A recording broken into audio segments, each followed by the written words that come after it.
Primeiro encontro da família Guerche, julho de 2016, Votuporanga, São Paulo. Por que estamos reunidos hoje? Estamos reunidos hoje porque somos descendentes de João Guerche e Carolina Scratz-Drobeniche, ou de João Guerche e Maria Antônia Lobreia. Linha do tempo de João Guerche. Nasce na Áustria em julho de 1877. Chega ao Brasil, muito provavelmente, em 1897 ou 1898. Casa-se com Carolina, também austríaca, em maio de 1898, em São Carlos, quando ele tinha 20 anos e ela 21 anos. Seu primeiro filho, Joanim, nasce em outubro de 1898. Tem mais 7 filhos, totalizando 8 filhos do primeiro casamento. Fica viúvo. Casa-se com Maria Antônia Lobreia, também viúva, em janeiro de 1924, em São José do Rio Preto. Sua primeira filha, do segundo casamento, Amália, nasce em novembro de 1924. Tem mais 6 filhos, totalizando 7 filhos no segundo casamento. Infelizmente, 3 deles morrem ainda na adolescência ou infância e não deixam descendência. Morre em dezembro de 1937, em São José do Rio Preto. Filhos de João Guerche e Carolina. João Guerche filho, Joanim, nascimento 1898 em São Carlos, falecimento 1977. Francisco Guerche, nascimento 1902 em Jaboticabal, falecimento não tem informação, mas ele já é falecido. Teresa Guerche, nascimento 1904, falecimento 1980. Luiz Guerche, nascido 1906 em Córrego Rico, falecido 1993 em Votuporanga. José Guerche, nascido em 1910 em Córrego Rico, falecido em 1996 em Votuporanga. Arthur Guerche, nascido em 1912 em São Carlos, falecido 1989 em Votuporanga. Olga Guerche, nascida em 1915 em São Carlos, não tem informação de falecimento, mas ela já é falecida. Fausta Guerche, nascida em 1919, falecida em 1997 em Votuporanga. À direita aqui a gente tem um mapa, onde na parte inferior aparece a cidade de São Carlos, e na parte superior esquerda, Jaboticabal, e a cidade menor, Córrego Rico. Foram os lugares onde João e Carolina viveram e tiveram seus filhos. Filhos de João Guerche e Maria Antônia. Amália Guerche, nascida em 1924 em São José do Rio Preto, falecida em 2016 em São Paulo. Cristina Guerche, nascida em 1929, já falecida, mas sem informação de local e data. Alfredo Guerche, nascido em 1931 em São José do Rio Preto, também falecido, mas sem informação do falecimento. Héctor Guerche, nascido em 1932, também falecido. Valdemar, Renato e Evaristo Guerche nasceram, mas morreram cedo, na infância ou na adolescência, e não deixaram descendentes. Então aqui do lado, à direita, um mapa de São José do Rio Preto, tá? Onde o João e a Maria viveram depois do casamento e onde tiveram seus filhos. Principais cidades por onde João e seus filhos passaram e se estabeleceram. Então do lado direito aqui, a gente tem aquele mesmo mapa, cidade de São Carlos, na parte inferior direita, e na parte superior esquerda, Jaboticabal e Córrego Rico, onde João viveu com sua esposa Carolina e teve seus primeiros filhos. Na parte esquerda, no mapa da esquerda, nós temos aqui na parte inferior direita, São José do Rio Preto, onde ele se casou pela segunda vez e teve os seus filhos do segundo casamento. Aqui eu coloquei também Tanabi no centro e Votuporanga na parte superior esquerda, indicando as cidades para onde os filhos de João se mudaram, se estabeleceram. Em Tanabi, o Joanim, em Votuporanga, os demais filhos do João. Ok? Vamos para o próximo slide, para a próxima lâmina. Fatos relevantes a respeito de João e sua família. Veio para o Brasil fugindo de guerras e de outras dificuldades e calamidades, tais como doenças, fome, etc. Veio para o Brasil de navio, trabalhando como lenhador, alimentando a fornalha do vapor. Carolina, sua primeira esposa, veio para o Brasil como assistente de cozinha.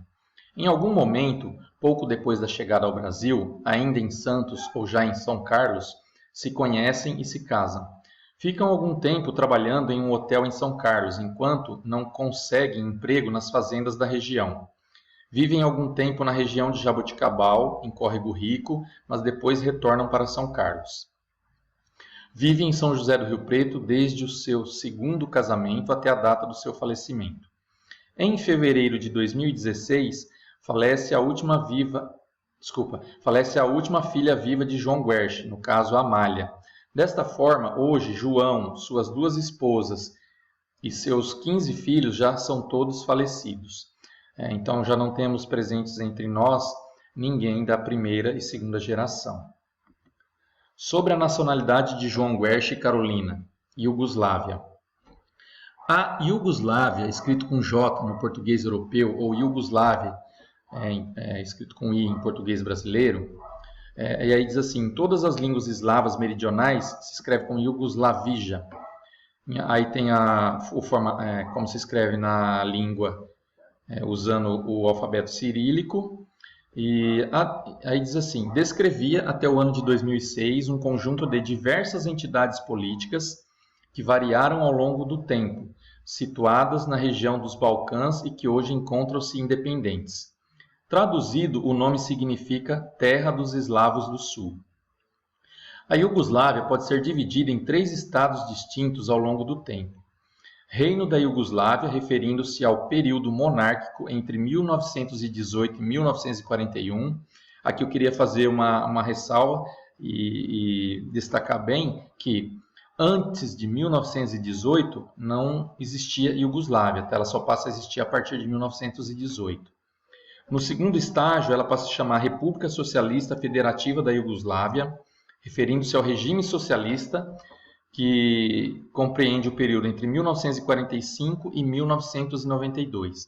E, por fim, República Federal da Iugoslávia, referindo-se à república composta por Sérvia e Montenegro, que existiu entre 1992 e 2003.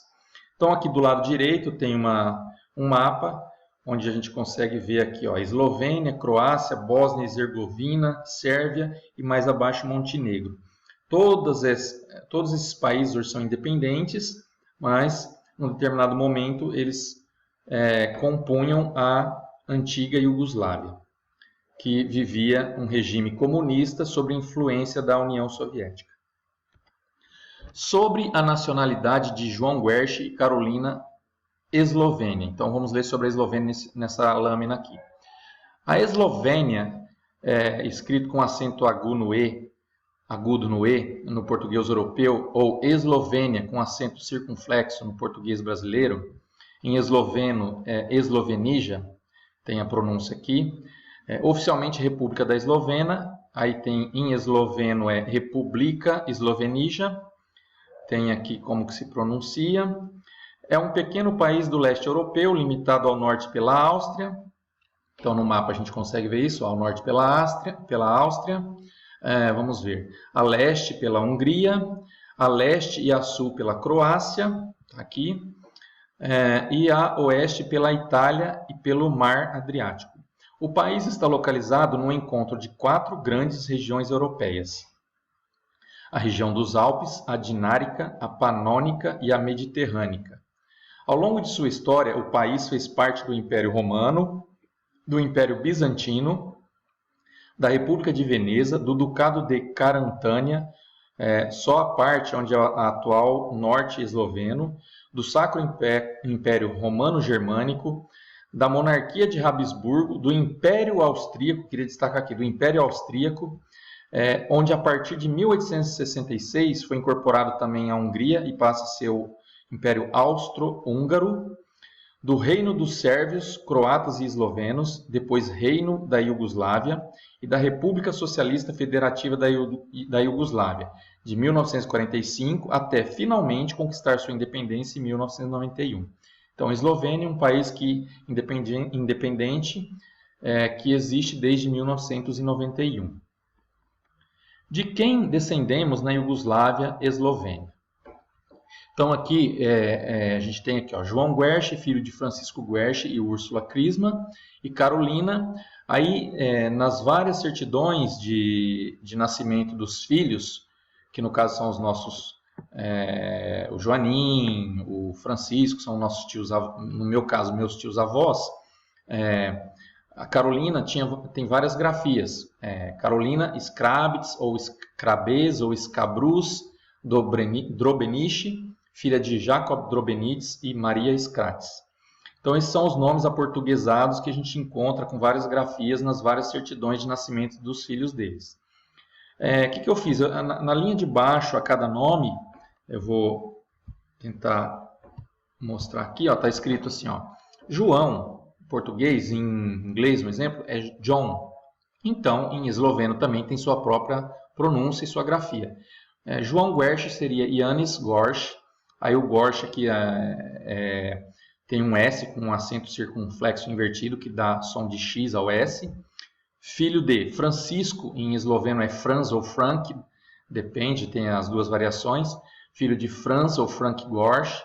E Úrsula Crisman, tá? Então o sobrenome Crismas ou Crismas, que tem suas várias grafias também nas certidões. O nome original esloveno é Crisman. Carolina Scrabetz. Então aqui a tradução, a transliteração para o esloveno do nome da bisavó, no caso da minha bisavó, Carolina Scrabetz Drobenich, filha de Jacob Drobenich e Marija, então Maria em esloveno Marija Scrabetz, tá?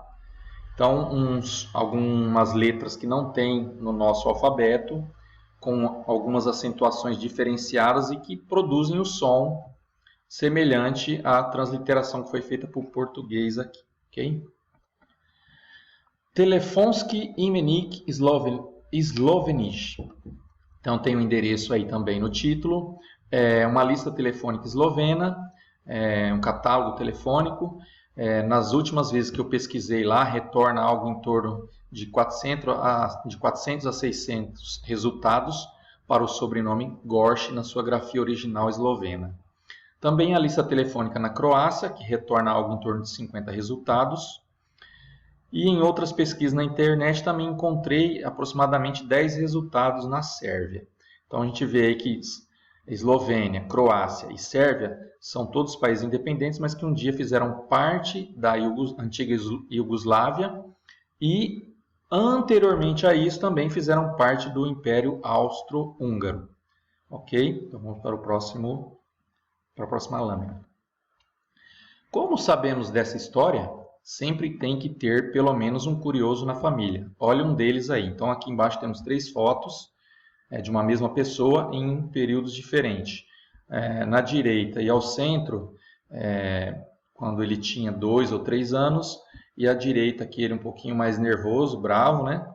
Quando ele tinha aproximadamente uns 6 ou 7 anos. E esse garoto aí, em alguns momentos sérios, em outro momento sorridente e em outro momento aparentemente até nervoso e bravo porque estavam tirando uma foto dele, né? Sou eu, tá? Então vamos passar para o próximo slide, para a próxima lâmina, né? Então vamos lá. Antes da árvore genealógica. Desde pequenos sempre recebíamos visitas de parentes, seja para nos visitar ou de passagem, a lazer ou a negócios. E desde cedo notei que a família era grande e tive curiosidade em saber quem eram. Primo, tio, avô, etc. Outra grande curiosidade minha era saber a procedência do meu bisavô. Alguns diziam que era alemão, outros que era austríaco. Como começamos o registro da árvore genealógica da família? Então vamos lá, tem enumerado aqui, em ordem cronológica. Em 2000, já com 28 anos, durante uma viagem de trabalho, adquiri uma cópia do Family Tree Maker versão 7. Ao retornar da viagem, comecei o trabalho de registro primeiro com os dados dos meus irmãos e dos meus pais.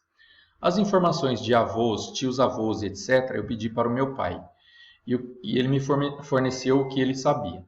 Meu pai me levou até Votuporanga, entramos em contato com alguns primos dele lá. Eu esqueci de anotar aqui também, a gente esteve em São José do Rio Preto, na casa de um tio meu, e fizemos mais algumas visitas. Mas como já faz uns 16 anos, eu não me lembro, não vou saber precisar corretamente aqui. Neste início, muitos ajudaram.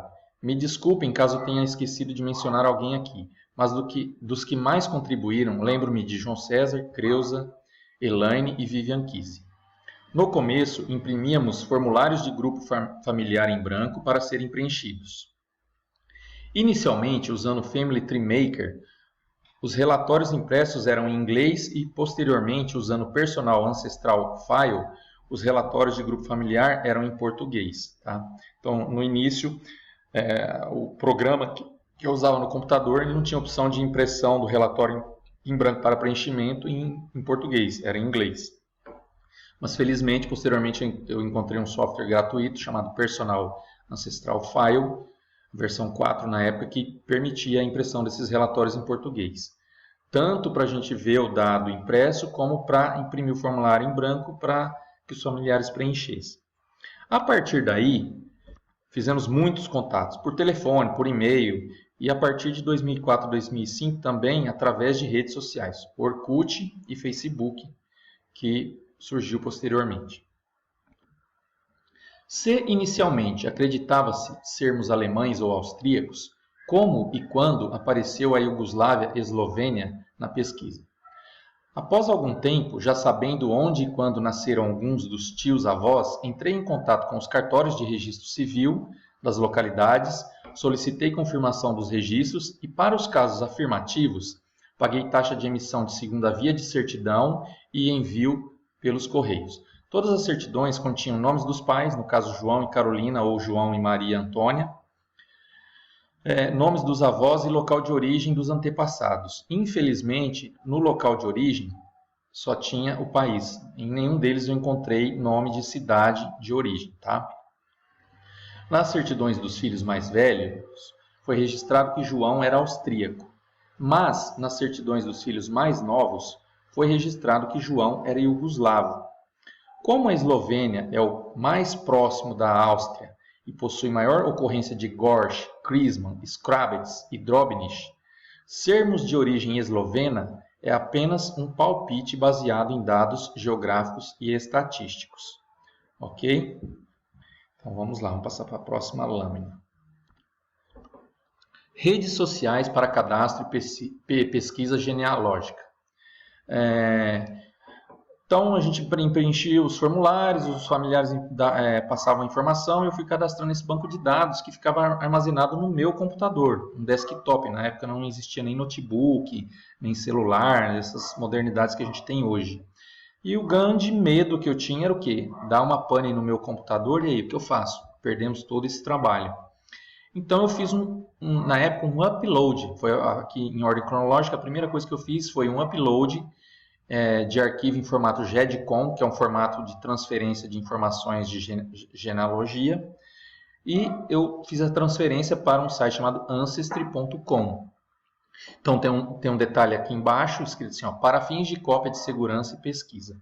Por quê? Naquela época não se tinha tanta disponibilidade como a gente tem hoje, tá? Que eu vou explicar mais à frente. Então, fazia o trabalho no meu computador e periodicamente subia uma cópia lá para o Ancestry, como uma forma de segurança e pesquisa, porque também as pessoas conseguiam pesquisar lá. Tá? Passou-se algum tempo e surgiram dois novos sites, dois serviços novos. O Gine.com, que posteriormente foi comprado pelo MyHeritage, e o myheritage.com.br também, que, como a gente já pode ver, posteriormente comprou o Gine.com. Esses dois sites, qual o diferencial deles com referência ao Ancestry? Eu subia também uma cópia do arquivo GEDCOM com as informações, só que a partir daí, pelo site, eu podia convidar os familiares a acessar os dados genealógicos diretamente nesses serviços e cadastrar novas informações, alterar, excluir, adicionar fotos, tá? Nesses sites. Recentemente, eu fiz um apanhado das informações que estavam nesses três sites, tanto no Ancestry como o Gine e o MyHeritage. Fiz uma comparação manual, olhando a informação uma a uma, e centralizei novamente no Ancestry.com. Por quê? Ele se tornou mais sociável e não possui limitações. O MyHeritage, entre o Gine e o MyHeritage, os familiares preferiram, não sei por que motivo, o MyHeritage. Cadastraram muita informação lá, só que com o passar do tempo eles criaram algumas limitações para as contas no plano básico. Sendo a principal que a gente não conseguia incluir novos membros na família. Ele dizia que já tinha estourado o limite e a gente não conseguia incluir lá. O Gini, não sei por que motivo, se na época era porque ele só tinha a opção em inglês, demorou a disponibilizar em português, ou se a página era um pouco mais complicada de se usar, ele não teve tanta utilização quanto o MyHeritage, tá? Então, peguei todas as informações, comparei manualmente, agreguei tudo em um único arquivo e subi novamente para o Ancestry.com, que tem todos os recursos do MyHeritage e do Gini e não possui limitações, tá? Me permite fazer uma série de coisas. A única dificuldade dele é que, se eu não me engano, ele só tem opção em inglês, tá? Privacidade. Então, vamos falar sobre privacidade. Tanto o Ancestry.com, Gini.com, MyHeritage.com.br, todos possuem recursos de privacidade. Então, está pedindo aqui embaixo para eu explicar rapidamente a respeito. O que acontece? Subi o arquivo JADICOM com as informações genealógicas, convidei os membros da família. O pessoal começa a alimentar esses serviços. Esse serviço também tem opção de pesquisa pública. Só que nos resultados de pesquisa, o que aparece? Para quem não tem login e senha e não está convidado para acessar e agregar informações à nossa árvore genealógica, ele só vê no resultado o quê? Nomes de pessoas já falecidas, ok? Nome de pessoas já falecidas e, em alguns casos, não lembro qual dos serviços, para as pessoas ainda vivas, ele mostra... no primeiro nome ele mostra informação privado e no sobrenome aparece Guerch. Então aparece privado Guerch. Ou outra coisa, tanto no software quanto nos serviços é possível agregar informações como telefone, endereço. Então podem ficar tranquilos que esse tipo de informação não aparece para quem não tem cadastro, usuário e senha e não é convidado para acessar a nossa árvore, ok? Então vamos passar para a próxima lâmina. Redundância. Atualmente tenho centralizado o cadastro em Ancestry.com, mas isso não impede que outros familiares disponibilizem informações nos demais lugares, Gini, MyHeritage, etc. Hoje o volume de atualizações está bem menor, né? Quando eu entro lá tem um histórico de alterações, então sofre poucas alterações, mas acontecem, tanto no Gini como no MyHeritage. Então, o que acontece? Se uma pessoa vai lá e inclui uma foto no MyHeritage, ou inclui um membro novo, ou vice-versa no Gini, quer dizer, eu tenho uma informação no serviço, mas não tenho na outra, tá? Com a redundância, eu tenho uma segurança, porque se um serviço sai do ar, ou fica indisponível, ou sofre uma pane, eu tenho a informação em outro lugar também, então eu não perco ela toda, tá? Só que, com essa redundância, eu ganho na segurança de não perder toda a informação, mas eu tenho uma perda aí também, tá? O que acontece? Aparecem inconsistências e dados desatualizados em um ou outro lugar. Então é um problema que eu ainda preciso ver como eu vou resolver, porque eu teria que baixar as informações desses sites, ter um processo que comparasse automaticamente isso, porque são muitos, a gente tem mais de 400 membros na família, né? Comparasse automaticamente, identificasse as diferenças e equalizasse. Então, é um problema em aberto que eu não consegui resolver ainda, essa questão da redundância. Então, a partir de agora, eu vou mostrar uns slides que tem. Então, aqui eu tenho, do lado esquerdo, uma impressão de tela do Family Tree Maker versão 2014, que eu uso no Windows, no desktop, para cadastro das informações, fotos, alteração de datas e locais, consigo fazer tudo aqui com a nossa base de dados. Tá? Deixa eu ver se eu consigo habilitar um recurso aqui, que é o... deixa eu tirar a câmera um pouquinho da frente aqui, que é o apontador a laser. Então, olha só, com o apontador a laser eu vou tentar mostrar para vocês. Então, aqui eu tenho o nome do banco de dados, o nome do software, que é o Family Tree Maker 2014, nesse canto aqui, superior direito, tá vendo que tem um símbolo? Ele está com uma advertência, porque quando eu tirei a impressão dessa tela, eu não tinha sincronizado a informação que estava no desktop com a informação que está no serviço do Ancestry.com. Do lado direito, eu tenho uma impressão de tela do software Ancestry para tablets e celulares com sistema operacional Android, tá? Que também me permite a mesma coisa, alterar datas, incluir membros, mudar nome, tudo relacionado ao nosso banco de dados. Então, eu tenho aqui para desktop e para celular ou tablet Android. Tanto esse Family Tree Maker como esse Ancestry são ligados diretamente eu vou passar para o próximo slide para mostrar para vocês. Aqui é uma impressão de tela do Chrome aberto no site Ancestry.com. Então, estamos vendo aqui a mesma Gene Plus Heritage, tá? O mesmo banco de dados. Tem um símbolo aqui, ó, com uma seta para cima e outra seta para baixo, em fundo verde, indicando o quê? Que essa base de dados do Gene, ela é compartilhada com o software Family Tree Maker no desktop, tá? Então, se eu venho aqui no site também eu consigo entrar em cada um dos membros e fazer o quê?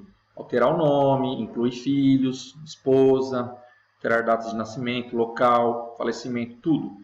Aí o que acontece? O que eu faço aqui sincroniza automaticamente aqui, na próxima vez que eu abrir no celular, e na próxima vez que eu abrir no desktop, ele compara o que ele tem no desktop com o que ele tem no Ancestry.com, a página, e me fala, ó, tem diferença, quer atualizar? E eu tenho a opção de atualizar para que fique em sincronia. Da mesma forma, se eu altero no desktop, eu tenho a opção de fazer com que essa informação suba. Tem uma opção lá para sincronizar no site. Aqui no celular é automático. O que eu fizer aqui, automaticamente vai lá para o site também. Tá? Então, hoje, as três plataformas que eu tenho trabalhado. É o desktop, o celular, e quando não tem nenhuma das opções, eu entro diretamente aqui no site do Ancestry.com. Tá? Vamos para a próxima lâmina. Grumps, versão 4 para desktop. O que acontece? O Family Tree Maker, o Ancestry para Android e a página do Ancestry na internet é muito legal para fazer o cadastro, me ajuda muito. Só que a maioria dos relatórios e gráficos, quer dizer, a maioria não, todos, não tem opção em português, só em inglês. Então, o que eu faço? Eu vou lá no Family Tree Maker, no desktop, faço uma exportação em formato GEDCOM e importo no Grumps. Aí você me pergunta, por que esse trabalho?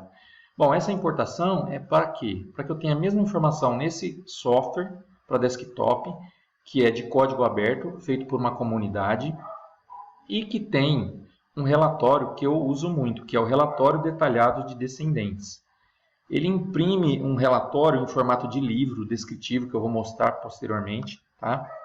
Com todas as informações em português, tá ok? Então, uso o Grumps para o relatório.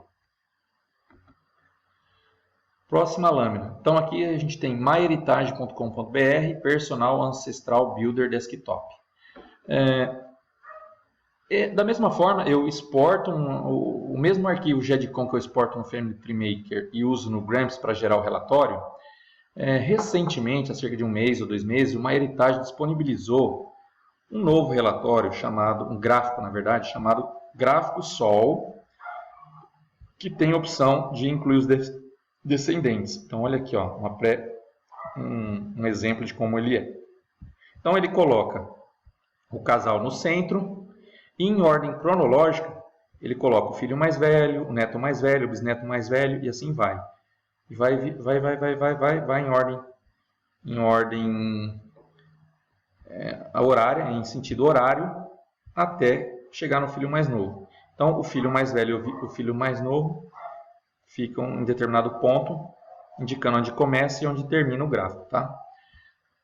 Eu uso o MyHeritage, apesar de ter aquela limitação que eu disse para vocês, que não deixa eu incluir novos membros, eu não lembro qual é a limitação, acho que é 900, 500 ou no máximo 900 membros, e o nosso já tem mais de 1000, ele não limita quando eu subo o GEDCOM. Se eu colocar um GEDCOM com 5.000 membros, ele permite que eu suba.